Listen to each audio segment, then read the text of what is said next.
दोस्तों एक बात मैं डेली के वीडियो में कह रहा हूँ कि अभी का जो मार्केट है ना, ये सेंटिमेंटल मार्केट है। मतलब मार्केट अभी न्यूज़ पे चल रहा है। ओवरऑल ग्लोबल मार्केट में ये जो बैंकों का नया प्रॉब्लम, नया इशू क्रिएट हुआ है, इसे कंसिडर करते हुए मार्केट अपनी चाल डिसाइड कर रहा है। तो इसलिए मैं नॉर्मली कहता हूँ दोस्तों, जिस तरह की हवा चल रही हो ना, उस तरह से हमें चलना चाहिए। मैं तो कहता हूँ कि ट्रेडर के लिए, खास करके ट्रेडर के लिए, मार्केट जिस भी दिशा में चले, अपने पैसे बनाने की कला आनी चाहिए। हाँ, पर एक बात बहुत ज़रूरी है कि किसी भी ट्रेडर को बायस्ड होना नहीं चाहिए। मतलब बहुत से लोग बुलिशनेस से बायस्ड है, तो बहुत से लोग बेयरिशनेस से बायस्ड है। बहुत से लोगों को लगता है कि मार्केट बढ़ेगा ही बढ़ेगा, बहुत से लोगों को लगता है गिरेगा ही गिरेगा। दोस्तों मार्केट अपनी चाल बदलता है, डेटा से हम उसे समझ सकते हैं। आज के वीडियो में मैं आखिर में आपको ऑप्शन के चेन में एक ट्रिक दिखाऊंगा, एक डेटा का इस तरह का पैटर्न समझाऊंगा कि जिससे आप ध्यान में ले सकते हो कि कल गैप अप हो सकता है या गैप डाउन हो सकता है। तो उसके बाद उसके ऊपर हम सबसे आखिर में चर्चा करते हैं। पर दोस्तों क्रेडिट स्विस का जो इशू है, मैं ये सारी चीजें क्यों कह रहा हूं, क्योंकि क्रेडिट स्विस का जो इशू है वो अब खत्म होता दिख रहा है, क्योंकि यूएसबी ने उसे खरीद लिया है, उनका डील हो चुका है। भले ही डील के बाद में दोनों बैंकों का शेयर गिरा हो। अब ये बात तो बहुत सिंपल सी है और ये कंसिडर की जाती है मार्केट के अंदर। ऐसे तो हमने एचडीएफसी बैंक के अंदर भी देखा था बाद में। पहले तो बढ़ गए पर बाद में तो गिर गए। पर ये उनका उस तरह से तो नहीं दे सकते, क्योंकि एक अगर वीक ग्रुप को कोई खरीद रहा है तो पॉसिबिलिटी जो खरीद रहा है उसका स्टॉक भी गिर जाता है। हाँ, पर खरीद लिया वो मुद्दा जो है अभी सॉर्ट आउट हो गया, ऐसे हम कह सकते हैं। जैसे ये यूरोप का हुआ है वैसे अमेरिका का भी होगा, एक एक करके हो रहा है। अब मैं ये सारी चीजें आपको इसलिए कह रहा हूं क्योंकि मार्केट हमें खुद इंडिकेशन दे देता है। अभी जो लास्ट वीक में जो अपडेट्स हुए सारे के सारे, जिसमें फर्स्ट रिपब्लिक बैंक हो और सारी बातें जो मैंने सैटरडे के दिन आपको वीडियो आपके लिए लेके आया था, हमारे मार्केट ने उन सारी चीजों को पचा लिया है। एक बात बहुत ध्यान में लेने जैसी जरूरी है दोस्तों, कि हमारे मार्केट ने उन सारी चीजों को आज पचा लिया। उसका इनिशियल इम्पैक्ट हमारे मार्केट पे दिखा, पर डे एंड में जो रिकवरी आई है वो रिकवरी समझाती है कि हमारे मार्केट ने उन सारी चीजों को अब पचा लिया है।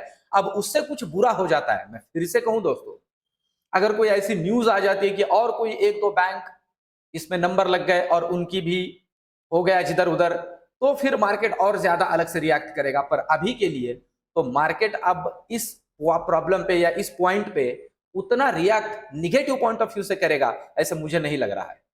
तो अब हम चलते हैं, देखते हैं निफ्टी बैंक निफ्टी को। और कल का जो व्यू है दोस्तों, कल का मेरा प्रेडिक्शन सबसे आखिर में आपके सामने रखूंगा, और ऑप्शन चेन का एक एक बहुत ही डेटा से हम सटीक तरीके से मार्केट के अंदर कल क्या हो सकता है, कैसे समझ सकते हैं, वो भी आपको बताऊंगा। तो चलिए सबसे पहले तो देखते हैं निफ्टी को। देखिए ये ट्रेंड लाइन दोस्तों, कल का वीडियो निकाल के देखिए, जैसे कि वैसी है बनी हुई, ऐसे की ऐसी, इसको हटाया भी नहीं है।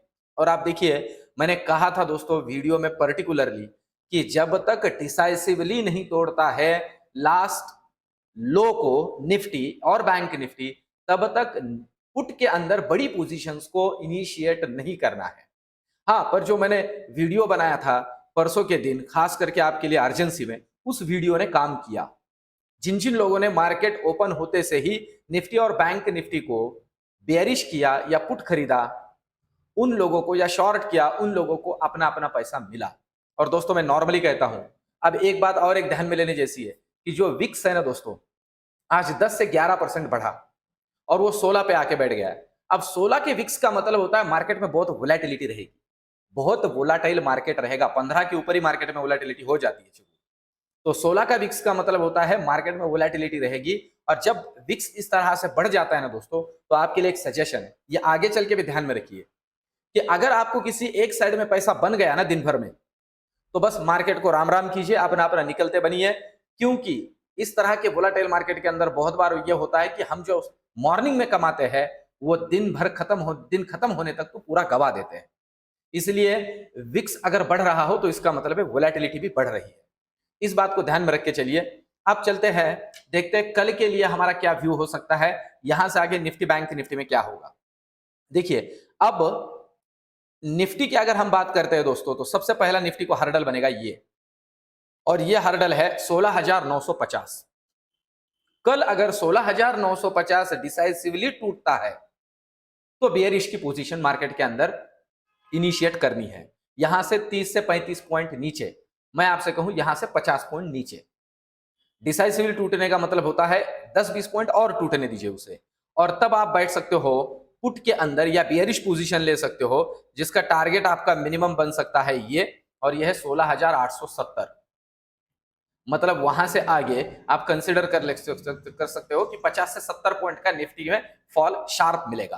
क्यों मिलेगा, ऑप्शन चेन में मैं आपको क्लियर कर दूंगा। और फिर सिंपल सी बात है, उसके नीचे तो हमें आज का जो लो मिला है उसे कंसिडर करके चलिए।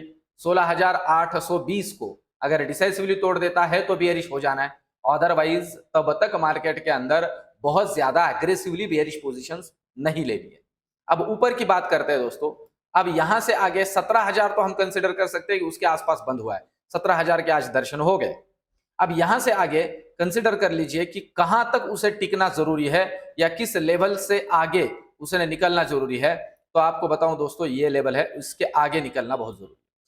17,050 डिसाइसिवली होल्ड करना है निफ्टी ने ओपनिंग के बाद। अगर गैप अप ओपनिंग मिल जाती है, अगर गैप अप मिल जाती है तो अलग बात है। 17,050 के ऊपर ही गैप अप मिल जाती है तो जो नेक्स्ट टारगेट बनेगा दोस्तों, वो नेक्स्ट टारगेट होगा सबसे पहला तो ये टारगेट होगा, और वो है 17,130। 17,130 का टारगेट बनेगा सबसे पहले, अगर बुलिशनेस जैसे मैंने लेवल कहा है उसे क्रॉस कर देता है तो, और इसे भी अगर क्रॉस कर देता है तो दोस्तों नेक्स्ट टारगेट बनेगा ये, और वो है 17,200।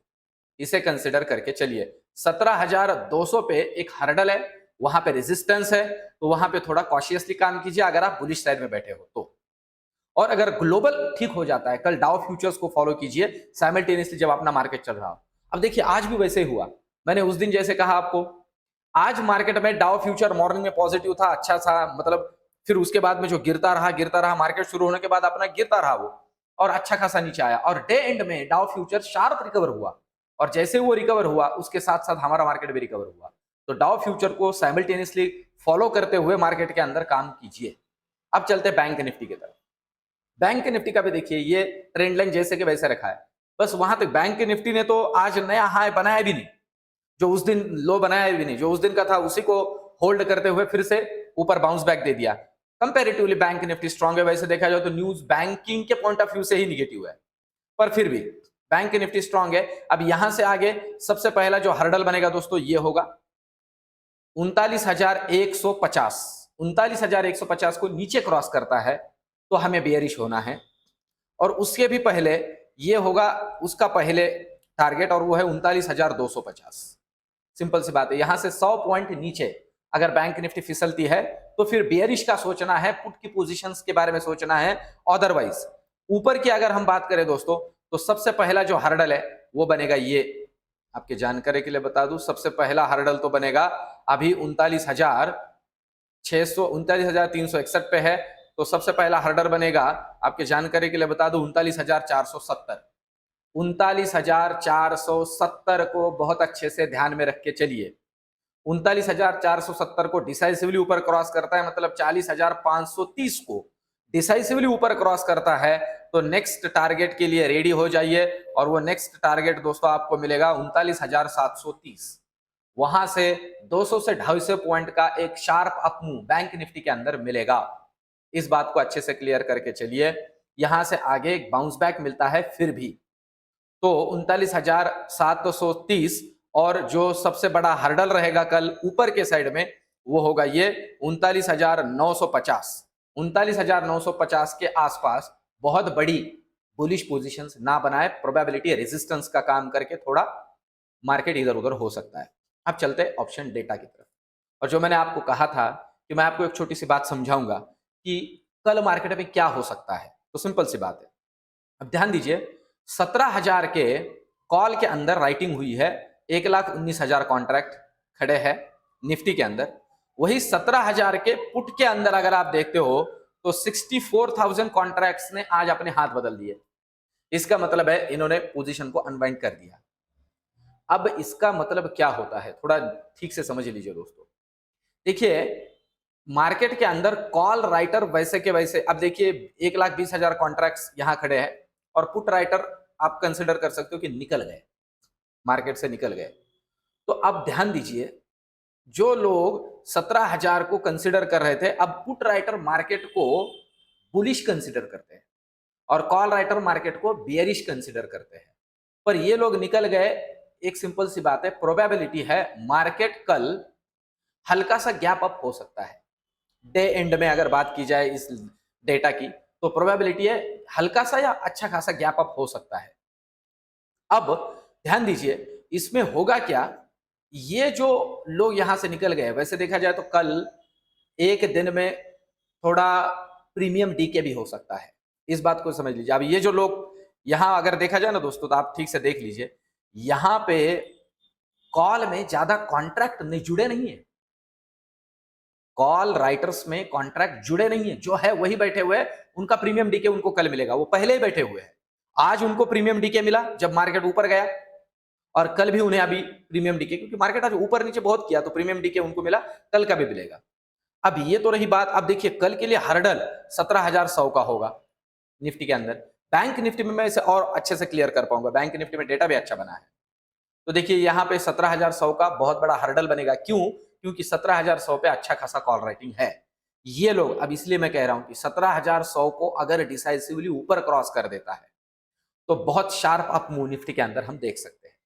इस बात को अच्छे से क्लियर करके चलिए। रीजन है ये लोग अपना पोजीशन स्क्वायर ऑफ करेंगे और एक शॉर्ट कवरिंग का रैली बनेगा। अब देखते हैं बैंक निफ्टी के अंदर वो हमें एक इंडिकेशन मिलता है क्या कि कल क्या हो सकता है, गैप अप या गैप डाउन। तो ध्यान दे, अभी बैंक निफ्टी की बात करें तो 39,000 और 40,000 इन दोनों कॉन्ट्रैक्ट पे अच्छा खासा कॉल राइटिंग हुआ है। 39,500 पे भी कॉल राइटिंग हुआ है और 39,400 पे ऑलरेडी कॉल राइटिंग है, पर फिर इसमें भी डीप इन द मनी जाके लोगों ने कॉल राइटिंग किया है। इसका मतलब है अभी ये जो लोग बैठे ना दोस्तों, ये बैठे हैं प्रीमियम डीके के लिए। इस बात को थोड़ा समझ लीजिए। और यहां पुट साइड में कुछ डेटा बना ही नहीं। अगर पुट साइड में कोई भी डेटा नहीं बना हो तो इसका मतलब ये होता है मार्केट के अंदर बुलिशनेस का अभी व्यू लोगों का नहीं है। पर एक बात समझनी जैसी है, कॉल साइड में बहुत तगड़ा बना नहीं है कॉल राइटिंग भी। तो इसका मतलब है मार्केट के अंदर लोग अभी थोड़े पॉज हो चुके हैं, जो ट्रेडिंग कर रहे हैं, जो ट्रेडर है, बड़े ट्रेडर है, वो पॉज हो चुके हैं। पर दोस्तों मैं आपसे कहूं, जो डे एंड में डेटा डेवलप हुआ है और उस डेटा को अगर देखा जाए तो प्रोबेबिलिटी है कल गैप अप हो सकता है। मैं जो बोल रहा हूं इस बात को समझ लीजिए, प्रोबेबिलिटी है कल गैप अप हो सकता है। रीजन है अभी रात में अभी डाउ फ्यूचर सुधर रहा है। आज रात में अगर डाउ फ्यूचर में एक अच्छा खासा उछाल देखा जाता है सारे ग्लोबल कॉजेस को कंसिडर करते हुए, तो प्रोबेबिलिटी कल हम गैप अप हो सकते हैं, क्योंकि लास्ट में जो आई हुई मार्केट के अंदर खरीदारी है वो उसको इंडिकेट कर रही है और बैंक निफ्टी और निफ्टी ने एक अच्छा खासा लेवल होल्ड कर लिया है। तो दोस्तों इस तरह से ये रिसर्च और ये वीडियोस आपको कैसे लग रहे हैं कमेंट में जरूर लिखते जाइए दोस्तों। आपके कमेंट, आपके सुझाव, आपके लाइक्स मुझे मोटिवेट करते हैं और मेरे चैनल में आपके लिए अच्छे अच्छे कंटेंट्स को लेके आने के लिए भी प्रेरित करते हैं। दोस्तों कुछ दोस्तों ने मुझे पूछा है कि स्टॉक्स के ऊपर वीडियो बनाएंगे, तो जरूर मैं वीडियो आपके लिए लेके आऊंगा। थोड़ा मुझे कंफर्म होने दीजिए कि मार्केट का एक बॉटम बन गया तो आपके लिए अच्छे अच्छे शेयर्स का एक वीडियो लेके आऊंगा। मिलते हैं दोस्तों कल के वीडियो में। धन्यवाद।